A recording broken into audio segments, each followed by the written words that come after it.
आज ही Doubtnut app download करें। Doubtnut पर होगा अब आपके सभी मैथ्स, केमिस्ट्री, फिजिक्स और बायोलॉजी डाउट्स का सफाया। बस अपने क्वेश्चन की फोटो खींचो, उसे क्रॉप करो और तुरंत वीडियो सोल्यूशन पाओ। Download now. हेलो एवरीवन, जैसा कि आप देख रहे हैं यहाँ पे हमें एक क्वेश्चन दे रखा है। क्वेश्चन में कह रहे हैं कि चित्र में प्रदर्शित लूपों में समस्त वक्राकार खंड या तो अर्धवृत्ताकार हैं अथवा चतुर्थ वृत्ताकार हैं।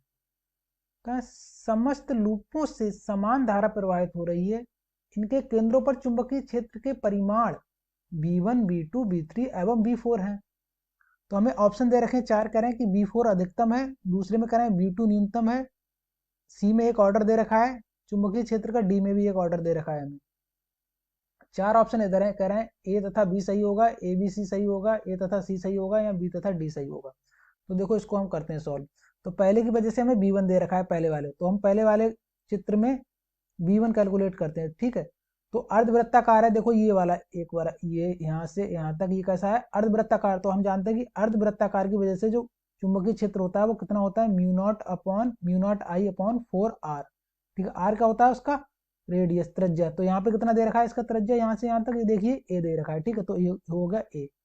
ठीक, प्लस अब देखिए जो करंट यहाँ से यहाँ जा रही है, ठीक है भाई, इधर इसमें जा रही होगी इस तरह से। ठीक है, तो दोनों ये क्लॉकवाइज है। ठीक है, क्लॉकवाइज मतलब घड़ी की डायरेक्शन में है, तो घड़ी की डायरेक्शन में है तो दोनों क्या हो जाएंगे, ये जुड़ जाएंगे।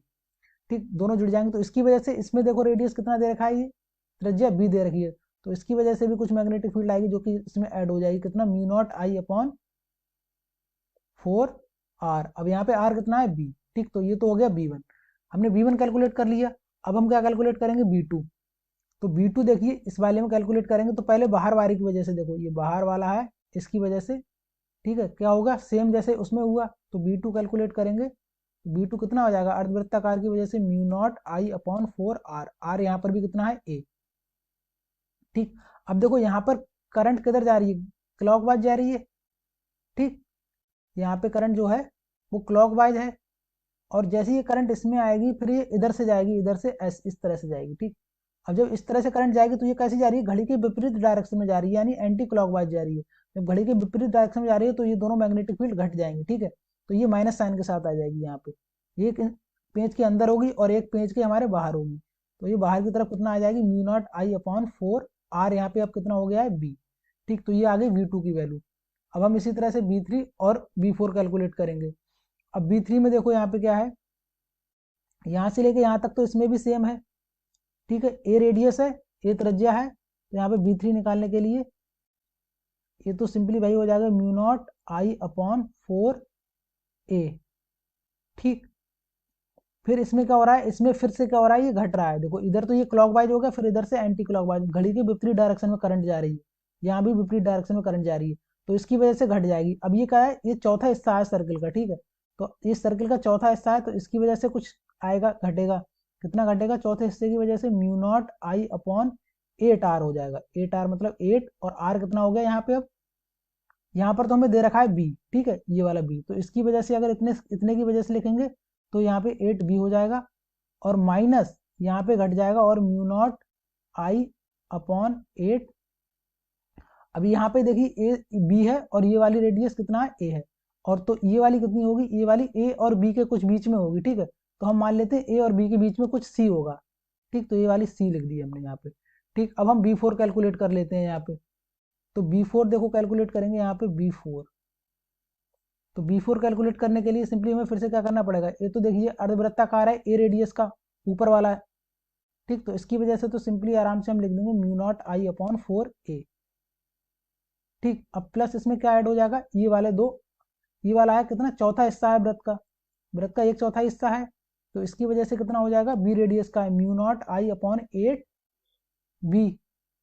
ठीक, अब देखो ये ऐड हो जाएगा, क्योंकि देखो इसमें भी क्लॉकवाइज करंट जा रही है, इसमें भी घड़ी की डायरेक्शन में क्लॉकवाइज करंट जा रही है। ठीक, ऐड हो जाएगा, प्लस इसमें कितना ऐड हो जाएगा, और म्यू नॉट I/8 इस वाले हिस्से की वजह से, इस वाले के हिस्से की वजह से। ठीक, अब ये वाला हिस्सा देखो, ये वाला हिस्सा इसकी रेडियस कितनी है, मतलब त्रिज्या बी से भी छोटी होगी ना।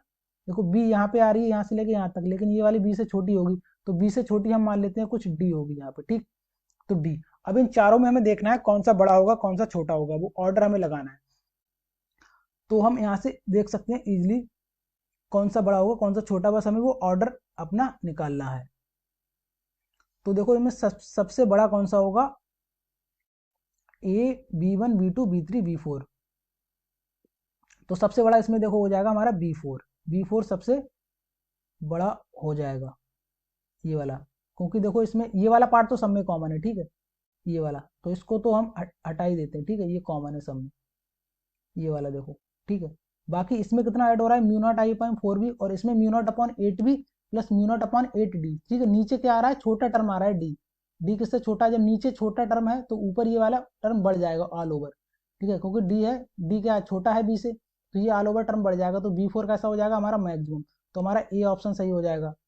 फिर B3 देखो, B3 में कितने टर्म घट रहे हैं, 3 टर्म घट रहे हैं, ये वाला एक, ये वाला भी माइनस हो रहा है और ये वाला माइनस हो रहा है, तो B3 सबसे कम हो जाएगा, ठीक है। तो नहीं नहीं, B3 और B2 दो हैं, B2 और B3 में देखेंगे हम। B3 में एक म्यू नॉट आई अपॉन 8 भी घट रहा है, ठीक है, और minus mu naught upon 8c, और जो यहाँ पे जो C है वो A और B के बीच में है, C जो है वो A और B के बीच में है। तो यहाँ पे हम ध्यान से देखेंगे, अगर इसको हम किस तरह से लिख सकते हैं, और इस वाले टर्म को अगर हम लिखना चाहें, इस वाले टर्म को, तो इस वाले टर्म को हम ऐसे लिख सकते हैं, नहीं इस वाले टर्म को देखो, इस वाले को, इस वाले को, ठीक है, इसको लिख सकते हैं माइनस के mu naught I upon 8b minus के mu naught I upon 8b। इसको इस तरह से लिख सकते हैं, माइनस के mu naught I upon 4b को हम लिख सकते हैं माइनस के mu naught I upon 8b minus के mu naught I upon 8b। तो ये वाला टर्म तो कॉमन हो गया, ठीक है, B3 में और B2 में ये वाला टर्म कॉमन हो गया। अब इस वाले में देखिए कौन सा वाला टर्म ज़्यादा होगा, ठीक है। तो B, नीचे B है और C है, तो B और C में कौन सा बड़ा है, हमने ये है, यहाँ पे हम देखें कि C की वैल्यू किससे B से बड़ी है, यानी यहाँ पे C क्या है, ग्रेटर देन B है, ठीक है। तो जब नीचे वाला बड़ा होगा हमारा C बड़ा है B से, जब C बड़ा होगा तो ये वाला टर्म छोटा आएगा, तो ये टर्म घट रहा है माइनस का, जब माइनस का छोटा टर्म घटेगा तो B3 ज़्यादा हो जाएगा, ठीक है, क्योंकि माइनस में ये टर्म कितना आएगा, छोटा, क्योंकि C बड़ा है तो ये वाला टर्म छोटा आएगा, और माइनस में जब ये टर्म छोटा आ रहा है तो ये B3 की वैल्यू बढ़ जाएगी, ठीक है। तो B3 बढ़ जाएगी और B2 कम आएगी, तो सबसे कम क्या हो जाएगा, B2, तो B2 न्यूनतम है, और ठीक है, तो B2 न्यूनतम हो गया, B3, तो B ऑप्शन भी हमारा सही हो गया। अब C ऑप्शन में देख लेंगे ऑर्डर, यहाँ B1 में और B3, B1 बचा हमारा कंपैरिजन करने के लिए, और B3 देख लेंगे हम। तो B1 तो सबसे बड़ा है ही, क्योंकि सबसे बड़ा नहीं, B1 सबसे बड़ा नहीं, क्योंकि B1 जो है, और B4 में देख लेंगे क्या है। तो B1 जो है हमारा वो म्यू नॉट अपॉन, अब इस B1 में भी हम इस वाले टर्म को, जो mu naught I upon 4b वाला टर्म है ना, इसको हम कैसे लिख लेंगे, इसको हम दो जगह लिख लेंगे इस तरह से कंपैरिजन कराने के लिए, mu naught I upon 8b plus mu naught I upon 8b, इस तरह से लिख लेंगे। अब B1 और B4 का कंपैरिजन कराएंगे तो देखो mu naught I upon 4a है, ये वाला टर्म तो कॉमन है दोनों में, ठीक है, ये वाला टर्म तो कॉमन हो गया दोनों में। दूसरा म्यू नॉट अपॉन 8b इसमें भी है, और mu naught I upon 8b इसमें भी है। अब ये तीसरा वाला टर्म बचा, दोनों प्लस में है, तो तीसरे वाले टर्म में देखो कौन सा ज्यादा होगा, यहाँ पे B है और यहाँ पे D है, लेकिन जो D हमने माना है वो D क्या है, यहाँ पे ये देखो, ये वाली डिस्टेंस है D, तो D जो है वो B से छोटी है।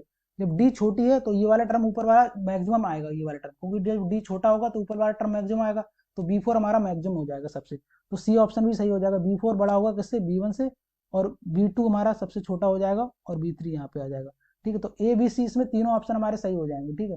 तो A B C वाला जो सेकंड ऑप्शन है हमारा वो राइट हो जाएगा, ठीक। तो इस वाले में सेकंड ऑप्शन जो हमारा है ये वाला करेक्ट हो जाएगा, A B C तीनों ऑप्शन सही है। क्लास 6 से 12 से लेके नीट, IIT, JEE मेंस और एडवांस के लेवल तक 10 मिलियन से ज़्यादा स्टूडेंट्स का भरोसा। आज ही डाउनलोड करें डाउटनेट ऐप या व्हाट्सएप कीजिए अपने डाउट्स 8400 400 400 पर।